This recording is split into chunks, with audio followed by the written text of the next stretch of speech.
Hello, everyone. Thank you for joining this space.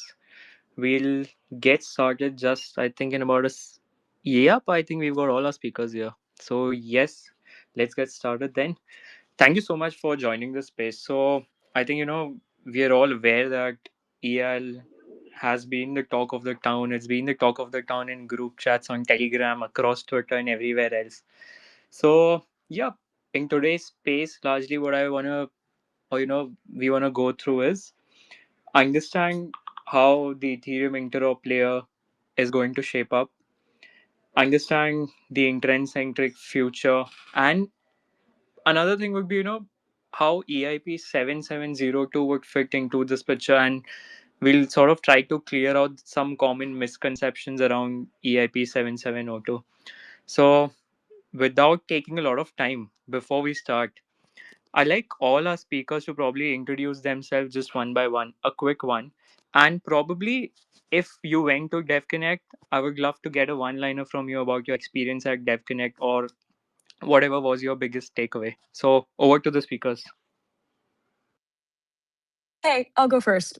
I'm Marissa from the Ethereum Foundation. I work on the account abstraction and chain abstraction team. And recently at DevConnect, we launched our new Ethereum Interop Layer protocol. And my one word to describe DevConnect and sum it up would have to be trustless.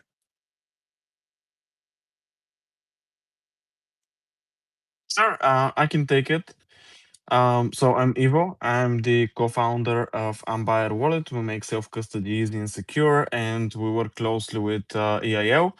And we were also the first wallet to implement 7702.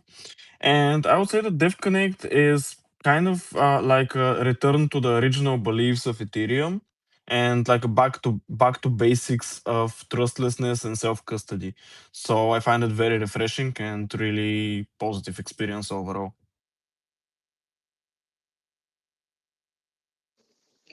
So I can go next. I'm Partha, a CTO of Etherspot. We are an account abstraction infrastructure provider. Really excited about EIL and everything that follows after that. I wasn't in DevConnect, but I was closely following all the chat talks, everything on YouTube, and yeah, really excited for the Interop and EIL.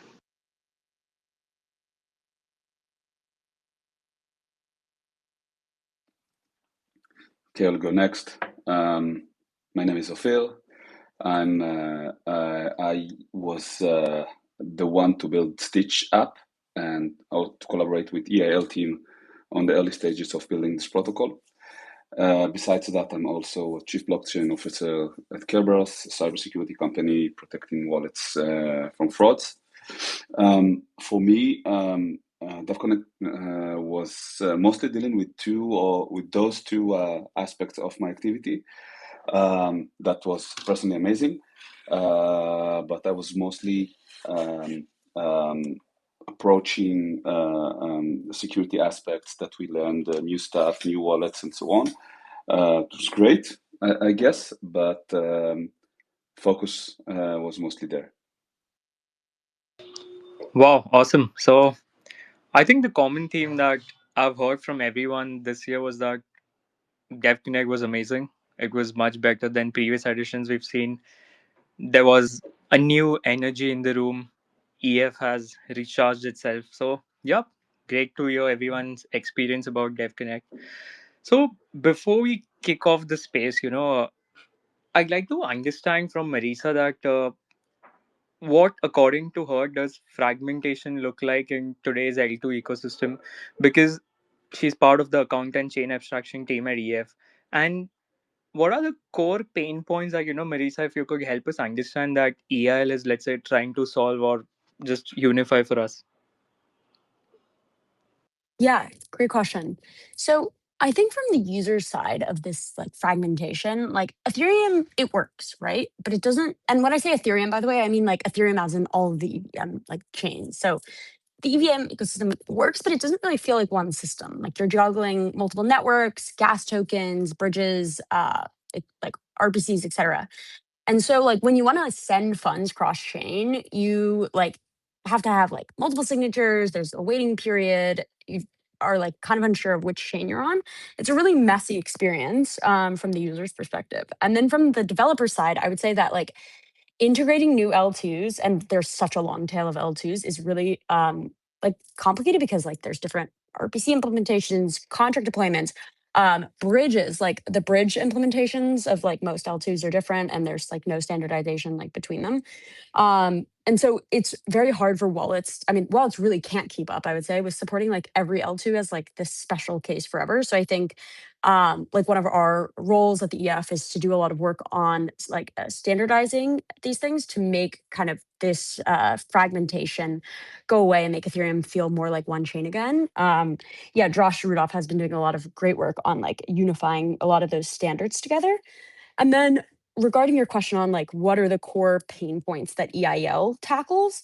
So EIL takes the normal transaction model that we have currently and it extends it across EVM chains.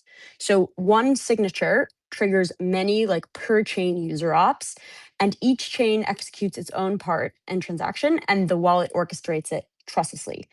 So that's kind of like an overview like of EIL. And also as part of it, it's built on top of account abstraction. So you also have gas abstraction, so you don't have to have like gas tokens on each L2. But really at the core, it is a trustless way to move to not just to move assets, but to execute cross chains. And you could build some really interesting like primitives on this, which I'm sure Ophir will get into when he chats a bit more about Stitch later on. Thank you, Marisa. So, as you rightly said, that all the L2s that have come up in the EVM ecosystem, we've sort of they've helped us, users get down or reduce cost for most of transactions. But yes, it's led to fragmentation in the entire ecosystem. Where just yesterday, I was trying to bridge, send some ETH from mainnet to an L2 or get it back from an L2 to mainnet, and I ended up spending, I think, not a lot of gas, but I ended up spending a lot of time and a lot of transactions and signatures also. So, Marisa, do you think that rollups were able to solve scalability, but they left composability behind? What are your thoughts on this? Yeah, I think so. This goes back to the bet that Ethereum made, which was scale horizontally, not vertically. And so instead of one monolithic chain, we chose this ecosystem of L2s that have many different execution environments, proving systems, and mempool. And so rollups currently like scale execution by splitting it across many different domains. And so that kind of breaks this like single shared state property that made like, of Ethereum like L1. So like once you have state that's like on different L2s that have different like finality models, um, it, then it's very hard to get like trustless, fast cross L2 messaging. So like we got this throughput, but I would say like one of the cost is like the accountability. I would say like currently the default like developer model is like calling contracts, right? Like you call contracts to do things. But like when you have all these cross-chain transactions, you can't think like that, or you couldn't until today with EIL. You couldn't think of that cross-chain composability was just calling another contract. And that's kind of like one of the key things that EIL does is it allows you to call and execute contracts cross-chain.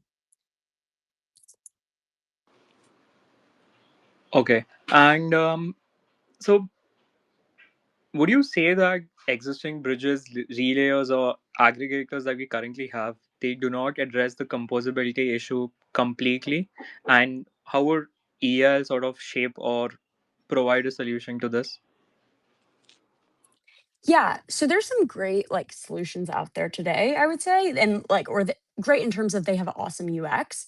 But typically, a lot of these providers get that great UX by adding at least like one of a few types of problems. So, for example, a new trust assumption. So maybe there's someone that attests to state, or custodies your funds, or executes your transaction for you, such as a solver. Another like problem I've seen in some of the other existing solutions out there is that you have like weaker censorship resistance because you're dependent on an intermediary to execute your transaction for you. Similarly, I would say you with a lot of the solutions you sacrifice privacy because there's a lot of off-chain components that can then tie your IP to your um, intent and then like reveals like your whole plan up front, and then you could get front run potentially.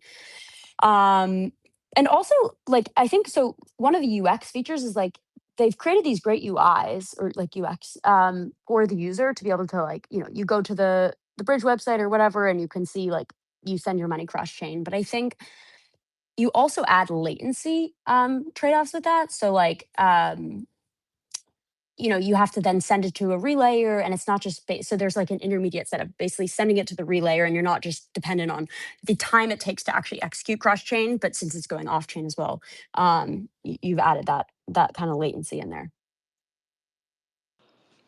True that. So when I was also at ETH Global Buenos Aires, and I and my teammates were trying to build something around EIL.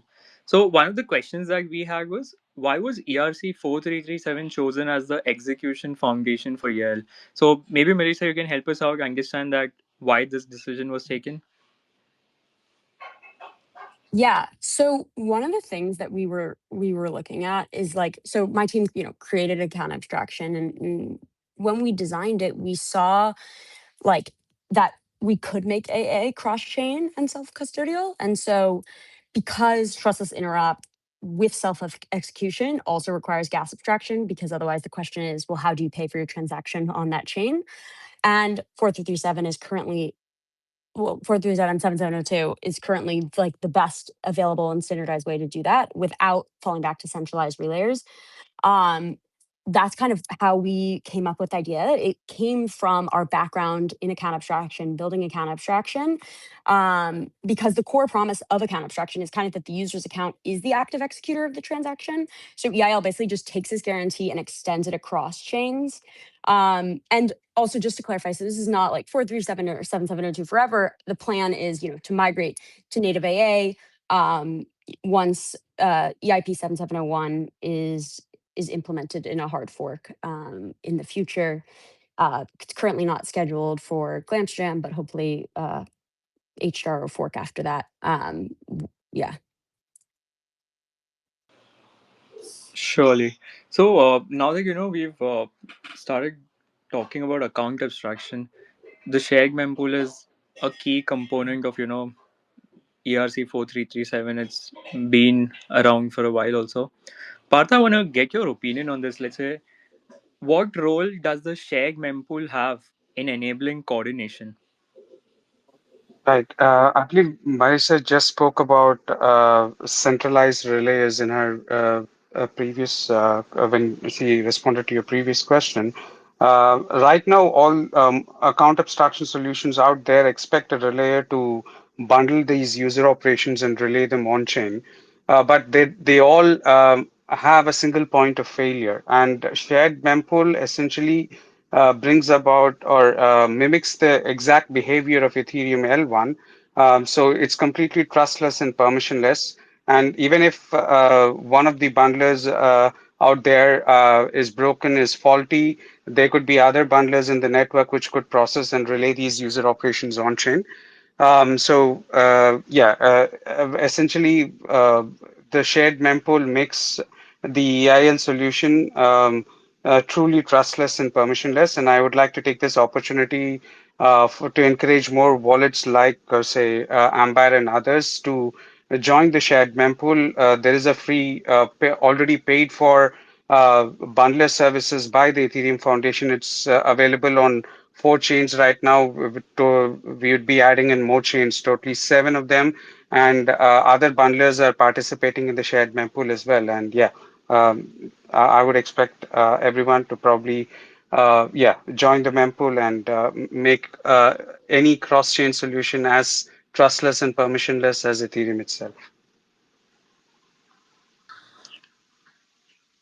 Actually, my follow-up question to that was actually that how can we encourage more wallets to participate in the mempool? Because trustlessness was a key adjective for this year's account and chain abstraction team also. Partha, how do you think so? If we have to encourage more wallets, because this has been something that has been around. We saw this even when we had DEFCON in Bangkok in the A Hub. This was a key concept that we wanted more wallets to join the shared mempool. But we've not had, let's say, a lot of success in this. So Two questions Yeah. largely. What would you think will help us increase the success ratio here? And how could we encourage more wallets to participate? Yeah, very good questions, and I don't really have an answer for it immediately. I mean, I believe for most part, I mean, even after it's been what 6 months now since 7702 went live, but there is still a lot of misconceptions around what a 7702 really is, and is it a good thing for wallets to upgrade into a smart wallet? And part of it is, I mean, a lot of chatter on Twitter and everywhere else, which spread FOMO on 7702 itself, is due to a lack of understanding of how this actually works and how safe smart accounts really are. So I believe one of the solution is more education. And second, again, I don't really have an answer why wallets do not prefer a shared mempool over a centralized layer. Our job here is probably to educate them and get them on board and see them to consume these, what do you say, permissionless uh, bundler network. But yeah, I don't really have a response to your question right now. No worries, Partha. Actually, it's probably a better question for others and the other panelists probably to respond. Sure, I'll open this question up. So the question goes also to Marisa, Evo, and Ophir also, and probably anyone else in the space also. How could we encourage more wallets to participate in the shared mempool? So if you have an opinion, please go for it. Marissa, do you want to go ahead or offer? I actually do have stuff to say, but You can start. if anyone wants to go, yeah. You can start.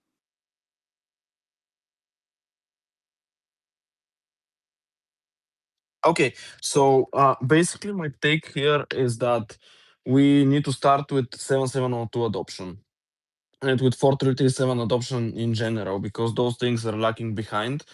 And I know that we're going to get into this topic in the space later, so I'm not going to consume much of the time. But basically, what's happening is there's a lot of misconceptions related to 7702, a lot of misconceptions about account abstraction in general. It's a very long topic why those occurred and why there is so much FUD around everything related to account abstraction, but mostly people are paranoid about security. This was a phenomenon that is not new to 7702. Even with 4337, people were FUDing that they would not put their funds in contract accounts. So yeah, basically that's a lot of the negative force that's driving it, but there is also a lack of positive force, and the lack of positive force is the fact that not many dApps currently use 5792, which is the protocol to communicate batched requests. It's actually a protocol for more than this, but it allows dApps to communicate batched requests with the wallets. And without dApps supporting this, there's very little incentive for wallets to actually do it, because let's say that all of the dApps support this magically overnight, then wallets like Ambire, who are innovators, will start gaining market share very quickly, and then MetaMask and Rabi will have no option other than to implement it and to catch up. So I have some comments about it. So yes, 5792 is a great start, and for us, like, by the way, on the last week, like, it solves a couple of issues, but you need to remember that, and you need to remember that the wallet also provides like the support or the ability for them to share what is the current status. The thing is that dApps need to, and that's also something that is solvable. Like, dApps can do what 1inch and like Uniswap, sorry, are doing, and calculate behind the scene whether it's atomic support or not, and in that case, propose or act accordingly. So you don't really need to have a specific or a one single use case. It can be involved with like some kind of a decision making behind the scene and not involve the user with that. And whenever it does relevant, you can offer the best experience. About 7702 and the security aspect, we already have a public discussion about it, Evo. on DevConnect when I had a session on DeFi Security Summit about the security issues. I think like one of the it's not a misconception, but it's a conception that people expect the smart contract wallets, or like the industry expect the smart contract wallets to have different roles with 7702. So it's actually not a static contract. It can move from one implementation to another, and with that, to allow user way more flexibility and capabilities that weren't exist before that.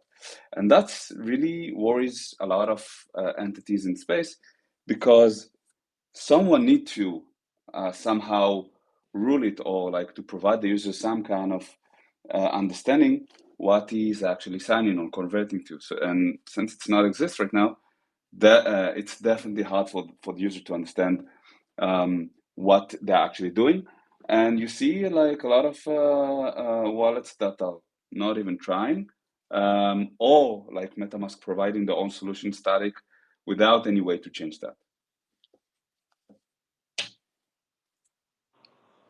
Thank you so much, Evo and Ophir, for your thoughts. So we will come back to 7702 in a few minutes. I want to dive deeper into 7702, but not just at the moment. Going back to how probably EIL works under the hood, Marisa, I want to get your ideas on, what are the hardest technical challenges probably in making cross-chain gas abstraction work, and how does EIL preserve self-custody while enabling multi-chain execution? If you could share some light on this. Yeah, I think the hardest part isn't just necessarily paying gas across chains. I think it is paying gas or like across chains while also keeping self custody, no trust like intermediary, and having like a robust mechanism design. Um, so I think this is kind of why our cross chain paymaster design it gets heavier on some of the unhappy paths. So I mean we have an ETH research post about it that links to HackMD, and that HackMD goes through a lot of the unhappy paths. Which talks like a lot about like voucher validity, insolvency proof, stake and slashing windows, et cetera. And like a lot of that is really the complex part.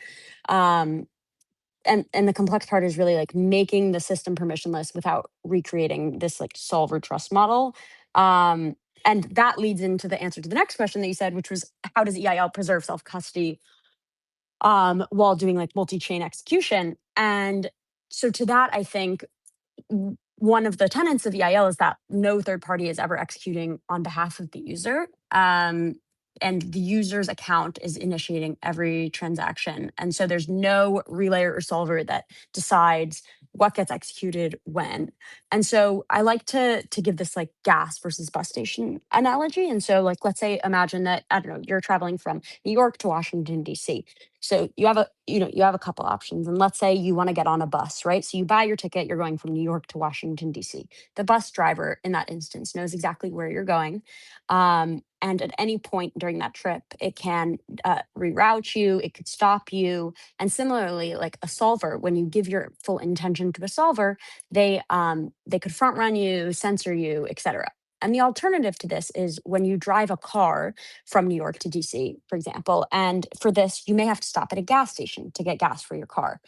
And similarly, with EIL, you use a liquidity provider to provide the gas and the funds on the destination chain. And at no point are you telling that gas station can either give you the gas or not give you the gas, but it can never front run you, censor you, or not execute for you, because at the end of the day, the user is the one that is doing the execution, and liquidity providers never touch user execution. So these liquidity providers or XLPs in our model they sign vouchers that like release this liquidity and gas on the destination chain. So, and then if something goes wrong, then we have a dispute flow that resolves via like an L1 backed staking and slashing flow, so that the users don't lose funds. Thank you so much, Marisa. Um, so at ETH Global Buenos Aires, by coincidence, I was standing next to the person who actually won the EIL track. So his build actually was a cross-chain model or a cross-chain tool to pay gas, and that was the EIL track winner at ETH Global Buenos Aires, which goes on to show that this is a major problem that all of us are trying to solve and figure out the best possible solution. Moving on, so over the last week, this has been a recurring topic across the account and chain abstraction side of Ethereum. Um, how do EIL, intents, and OIF sort of correlate to each other, or what are the differences between them? I want to get Marisa's opinion on where does intent expression end and where or when does EIL's responsibility begin, and if EIL and OIF complement each other or do they compete with each other? I know you gave that bus or car terminology just a few minutes back, but again, probably to clear it up for everyone in the space, if we can go through this and have this conversation again. Yes. So I guess firstly, I just want to start with what I'm defining as an intent. And I take my definition from Across Protocols website and also Paradigm's website. And they define an intent as a user's high level goal or outcome that's expressed on chain. So an intent is specifying the what, like the end goal, and like not the how. Um, and so, kind of within this, we absolutely see EIL and OIF or intent protocols complement each other. And how we see them complement each other is because we see EIL as kind of this trust minimized, I would say, like substrate for doing cross roll up execution. So I can do this in one signature with like multi-chain user ops, gas abstraction, etc., without having to trust a relayer. And now how we view it is OIF can completely sit on top of EIL as a way to kind of express what I want, or aggregate liquidity, or optimize routes. I think like for us, like, or from my perspective, like what an intent is an intent. Intents are awesome when you have a search problem, for example.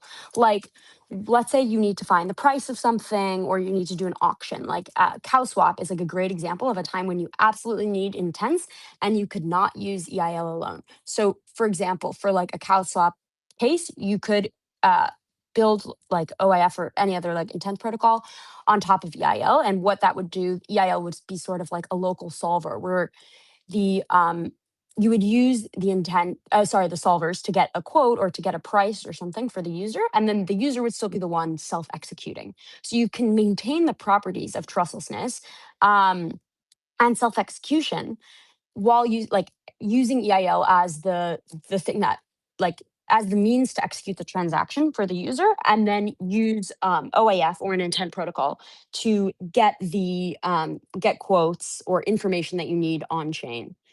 So we absolutely think like can see them working together. Intents have a great use case for specifically for search, and I think like one of the things that we just want to define is that like EIL extends the multi-chain or extends the transaction model to the multi-chain. And that there are certain cases where you don't need to force a transaction into an intent model.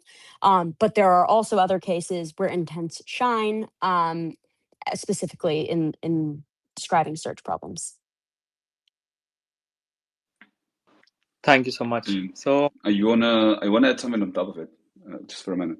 Just like sharing my experience with intents. I think like a year ago, I sunset a project that was like running into Binance program, and like it started very successfully, eventually failed. But what we did is to build an intent solution based on a counter selection. We used a 437 for other reasons to solve how to provide like a non-specific definition that will later interpreted into execution. But the thing is, what we learned over there, by the way, side comment, if we have EIL now, then probably it will be much easier for us to build something like that. But I think what was the most initial outcomes trying to build an intent solution. By the way, one of the problems of intents that is like it's not well defined, so anyone can think about intent or define intent way differently. But if you wanna abstract something or to simplify any aspect of execution, it's not necessarily need to be directed. So you not necessarily need to go from free text into EVM execution directly. It's actually it's very risky and involved with a lot of aspect that can fail or can mislead the user. Part of it because you wanna have something that is well defined, and free text is not well defined. On the other hand, and if you go with something that's structured, you need to get the user confirmation. So generally, what I'm trying to say is that we actually find ourselves, and that's what I see all around, is building layers of abstractions, layer of simplifications in a way that you go towards like more simple, more easy to format of the user intent. And and the way I see EIL is the one of the most fundamental layers of simplification. It's provide the cross chain, provide a lot of aspect of gas simplification or abstraction, go into an SDK that I'll talk about it with Stitch later, but going with an SDK that also abstract from the developers the transaction itself if they really want to. And so it started with EIL. It can be standardized with OAF and so on, but eventually, from technical aspect, it's the one of the most fundamental layers that can provide later a great implementation of intents. Thank you, Marisa. Thank you, Ofer. Um, so I have a question where I want to open this up to all the speakers that we have, and not just Marisa alone. That can intents scale across rollups without an interop layer like EIL? So probably goes out to all the speakers. Can intents scale across rollups without an interop layer like the EIL?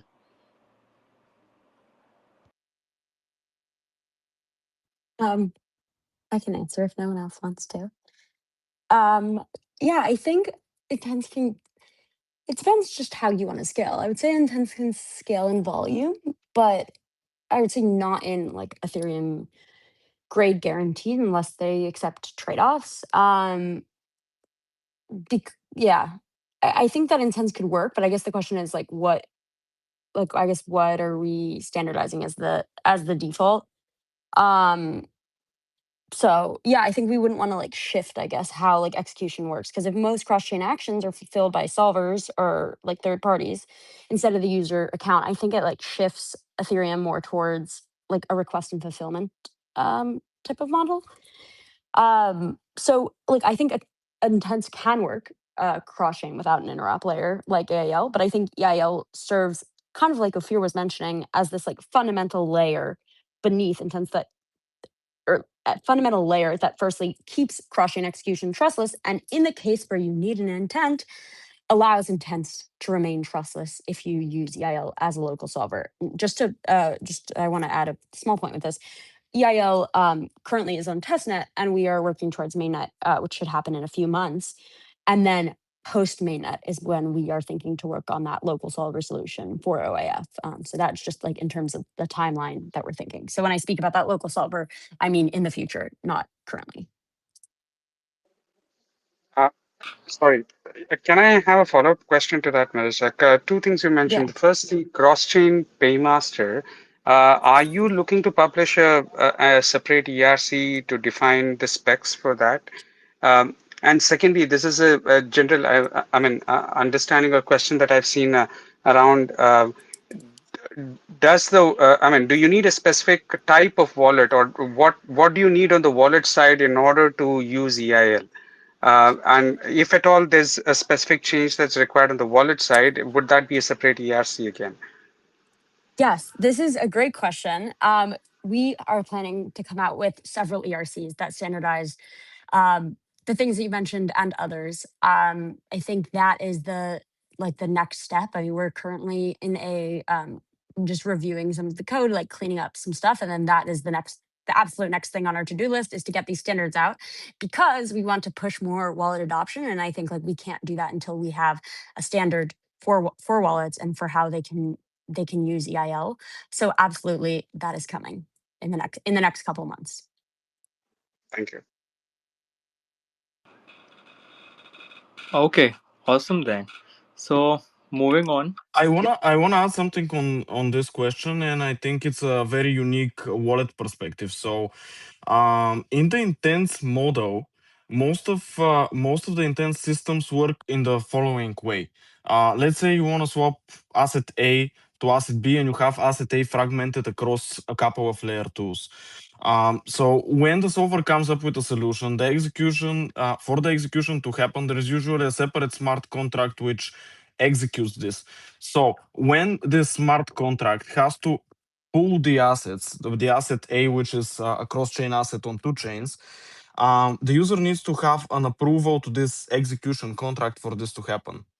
So this is a way in that intents don't really scale easily from the wallet perspective with multiple layer twos. If you have like 5 layer twos and you've never approved the execution contract, then you need to have separate transactions in order to approve this execution contract, in order to use those funds in an intent system. So this is something that EIL solves really neatly by allowing you to sign a bundle of cross-chain operations. So yeah, I would say that in this way it improves scaling across layer twos very nicely.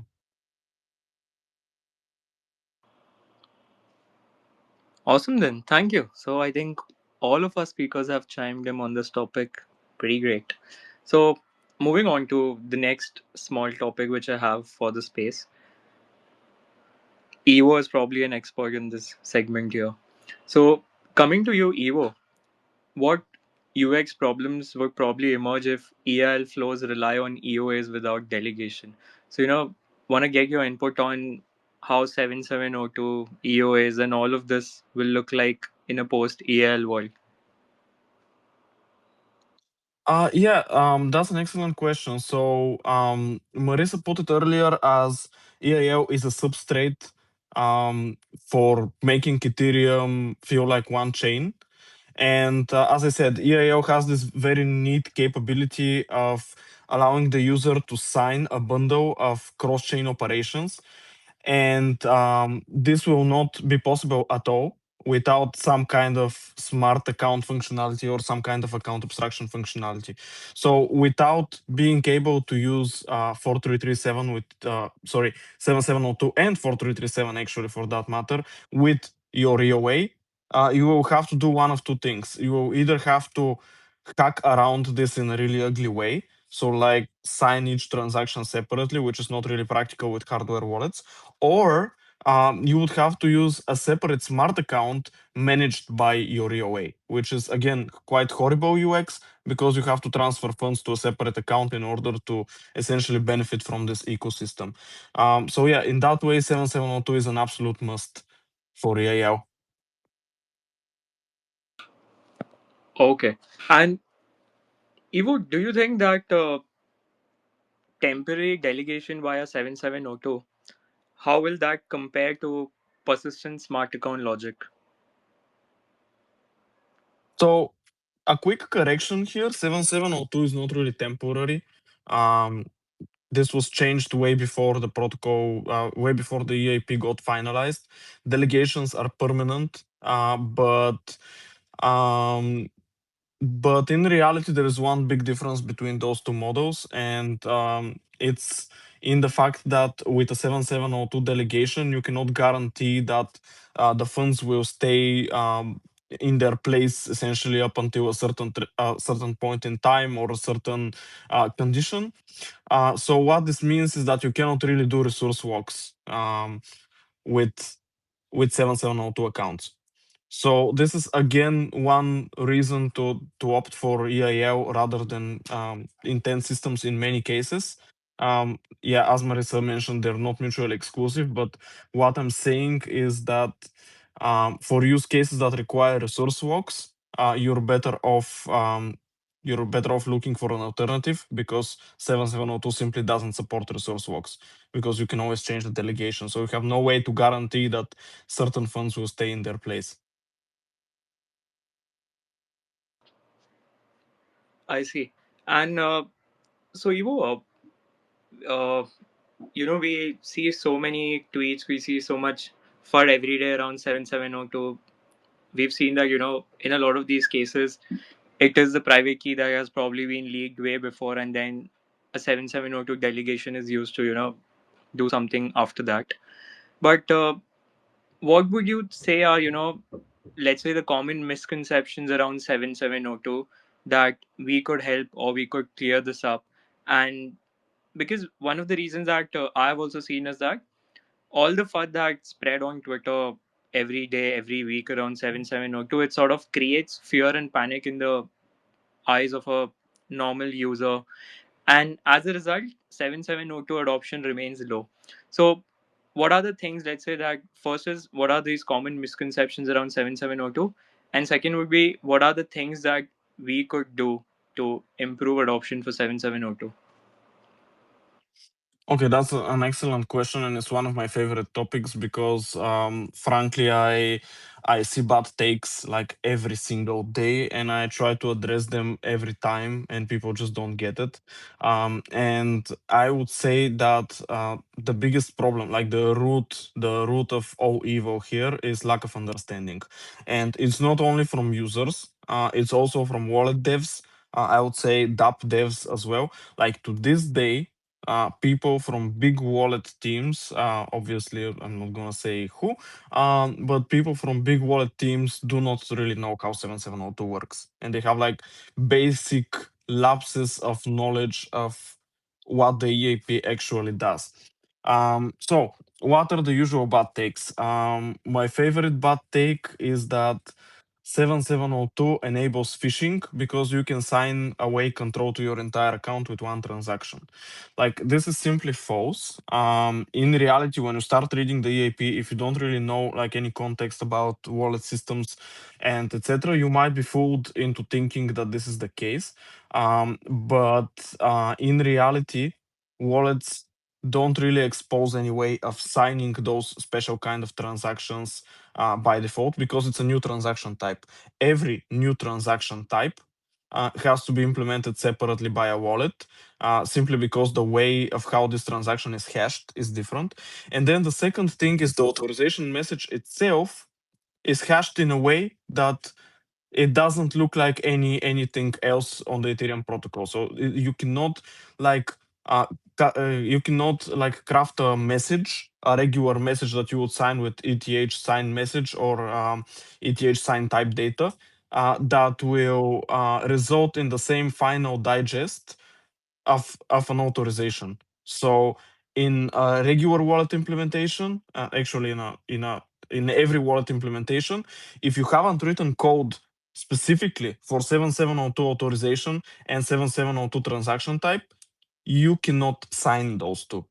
So what I'm saying is that there is no way to fish the user into signing a malicious delegation unless the wallet actually wants to enable this. And as far as I know, there is no wallet doing this to this day. Like the only two wallets really that support 7702 are Ambire and MetaMask, and both of them use their own delegate contract and do not allow any like arbitrary delegate contracts. And the final thing that I have to say about this point is that when you look at the design of 7702, it's relatively easy to reason that it's made for wallets. So the delegation contract itself is something that the wallet must understand, the wallet must speak to. Because let's say you want to implement like some sort of batching in your DApp, you can do this with your own DApp contract. You don't need to place any code in the account of the user to do that. Like an example of this is Uniswap Multico. They just inherit from Multico and they achieve like internal batching. The whole point of 7702 is to unlock these functionalities irrespective of the DApp. So to unlock them for every DApp without the DApps having to care about this. So there's very, very, very little use case of the DApp actually wanting legitimately to delegate to place some code in your account. So I would say that yeah, this is the biggest misconception, and it's really sad that it's happening. Another one that I saw today is basically that because wallets support batching, a malicious transaction can sneak into the batch without it being noticed. I would say that this is a non-existent issue, but if it was an existent issue, it would be the wallet's fault for not displaying this. Like obviously any sane wallet would display the whole batch. So yeah, that's it. Wow, thanks, Ivo. I think that was pretty detailed, and we went through. You took us through a lot of these things. So, I have a question that's come from the audience. I've got the question directly. So, probably this question will go to all of the speakers. And the question is, how does 7702 let users rotate keys without changing the address or moving funds? And a following to that is, what breaks if the master key is lost or compromised? So, I'll repeat the question for all our speakers. How does 7702 let users rotate keys without changing the address or moving funds? And what breaks if the master key is lost or compromised? So, open to everyone, I think. Partha, Ophir, Evo, and Marisa. If there's anything you can share on this topic, over to you. Ivo, do you want to take this? I can answer my perspective, but I defer to you. In my Yeah, opinion, the question is not relevant specifically to 7702. If it's a smart wallet, you can always rotate your keys. But 7702 was never meant to be the end goal. The end goal is obviously native account abstraction, 7701. But yeah, Ivo, you can have you say. yeah. There is like 2 points I want to say about this. So first of all, not related to key rotation, but related to account implementation rotation. I would say that rotating the implementation of your account is much easier with 7702 because it's much cheaper in terms of gas, but also easier in practice than using proxies. So that's one of the things. And the second thing is key rotation is kind of meaningless in a 7702 account because you always have this one root key. So you have very little use case of actually rotating the key. Maybe one use case that I would think of that is completely legitimate is, let's say that I create an account with a hardware wallet, with Trezor, with Ledger. I put this ledger away and I don't touch it, and it's kind of like my recovery key, kind of like my security. I can put it in a vault, I can put it in the ground, whatever. But then I use 7702 to delegate control to a passkey. And maybe it's a multi-sig of two passkeys of my laptop and my phone. And then at some point I lose one of my devices. So at this point I would grab my ledger and I would swap these devices out for another new pair of devices. One of them, of course, could be the same device, but that's one very legitimate case of key rotation. But if you're talking about like rotating the root key, that's not possible because obviously the root key stays the same. And also another notion that people were thinking that it's possible, but it's not really, is burning the key.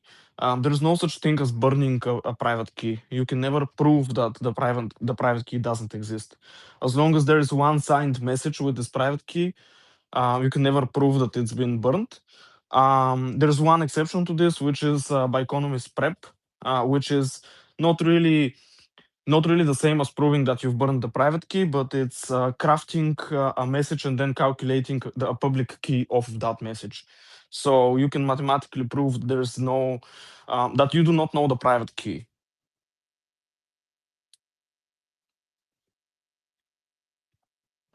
Wow, thank you so much, Evo, for that. So, since Partha spoke about 7701 and native account abstraction, I got a follow up question that will 7701 or 7702 allow users to export smart accounts between smart wallet? I can cover this as well. So yes and no.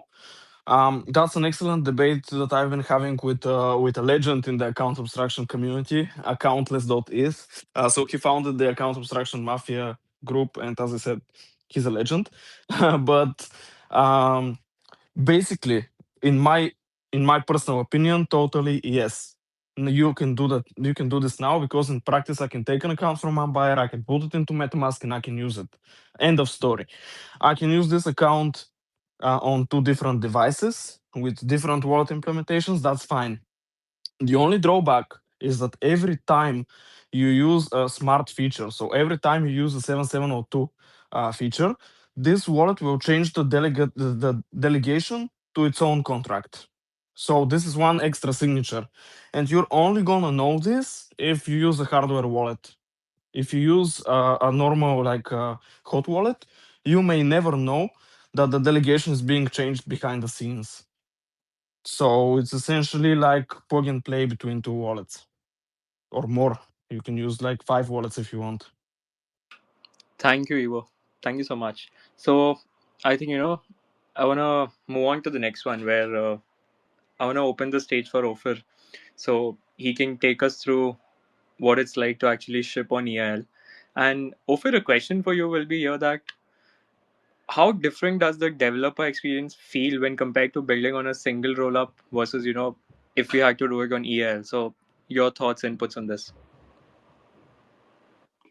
Sure. So I guess like the right question will be the difference between building with EIL and building cross-chain or multi-chain. Correct. That's where the major impact will come, because as I said, I already had an experience trying to build something that involved with multi-chain, cross-chain, and it was like on many aspects, many challenges that sometimes we don't even aware until we face them. I think EIL solves from the get-go. And so for me or for my team, to be more accurate, the idea of EIL is to put aside all issues that we had before and just focus on execution.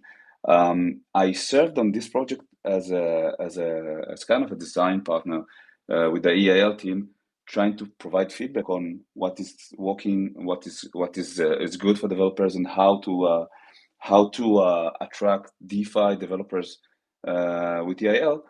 And I think the more I would say the most of it came from the aspect of not need to worry about elements that can take a lot of time, can get developers into execution that it's mostly common right now, and aspect that can be solved easily with such an infra. It can be involved with gas, and of course it can be involved with the ability to have a multi-step that some of it start on one chain and goes around multiple other chains all together, or like sequentially with okay, I guess by the developer user definition.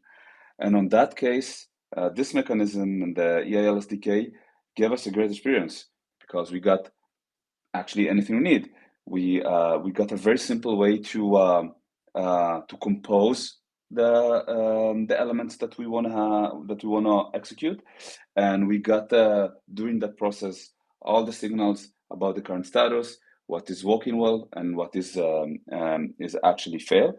And it's also allow us to easily scale and enhance the SDK into way more attractive aspects of DeFi, in a way that it will make it like super easy to build any kind of flow based on EIL.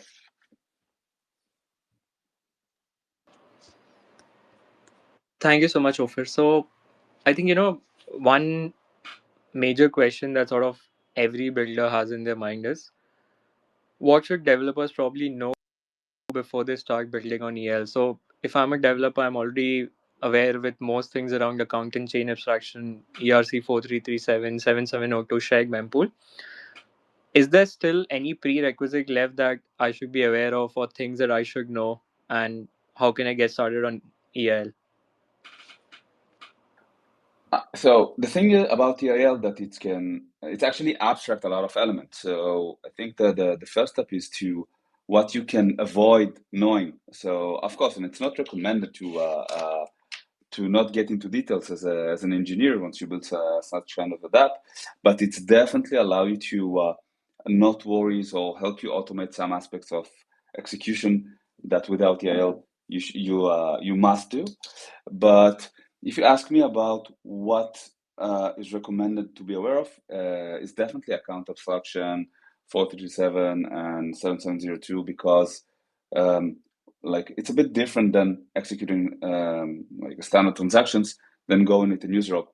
That is what EIL is doing behind the scene. I have a follow-up question. This is for Ophir or Marissa. More from an infrastructure or a service provider looking to support EIL, especially around the cross-chain paymaster setup.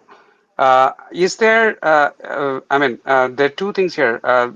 Liquidity fragmentation still is an issue for service providers who have these cross-chain paymasters across multiple chains. So are there any suggestions or recommendations on how to achieve, these rebalancing of assets across chains in a trust minimized way? Again, follow the EIL route. And a second, a second question is more, although I'm clear, I know that things may become clear when the specification around cross-chain paymaster is released.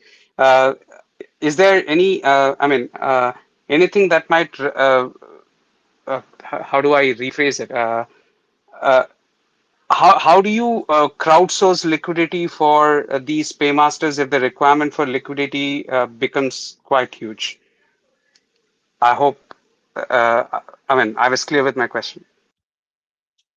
Yeah, I think that's one of the things that we're thinking about, especially now that we've kind of gotten to testnet, because I think that is really one of the key assumptions that makes EIL usable long term. If there's not liquidity on a chain, like then EIL is not usable. So this is a very important thing that you've hit on, that we want to solve.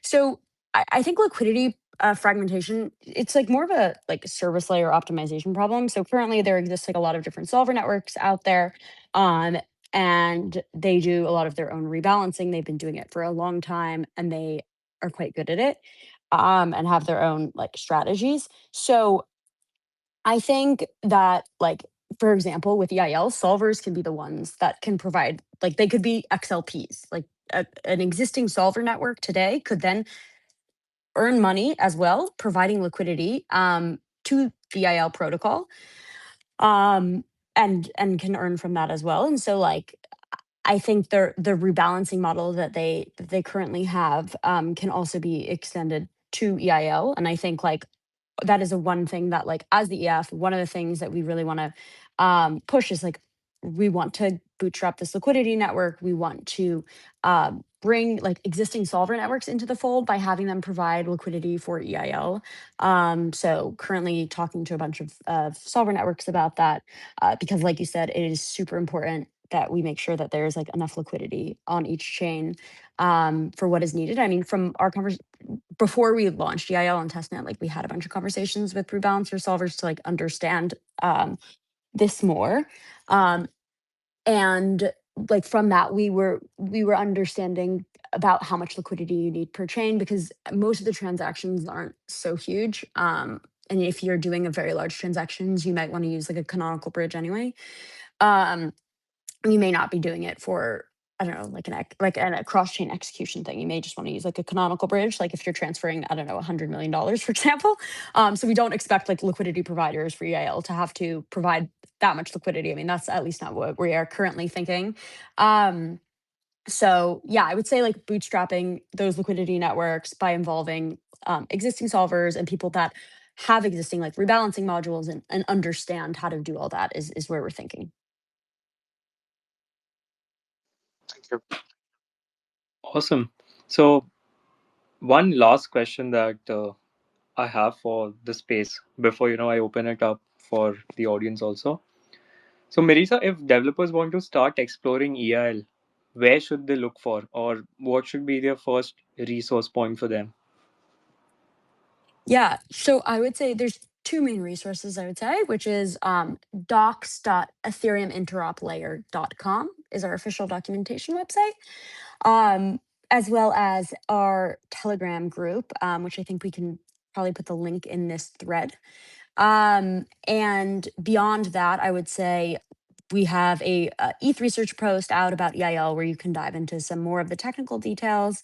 There's like a high level vision post on the Ethereum blog. And within the ETH research post, you can click through to a HackMD that kind of goes into more of the technical flows.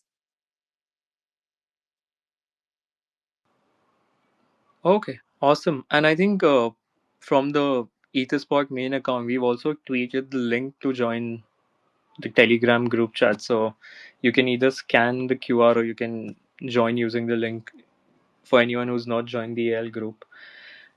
Yep, that brings me to the end of this space. I think it was a good one. Some spaces feel like, when are they going to end? This one felt like, why is it gone? Why is it ending? Or Thanks, everyone. Have a good day. Thanks, guys. Thanks all. thank you so much. Sorry, I'll not be able to take the question today, but yes, thank you so much to all the speakers, Partha, Ophir, Marisa, Ivo. It was great chatting with you. Thank you. Yep. Talk to you soon. Bye bye.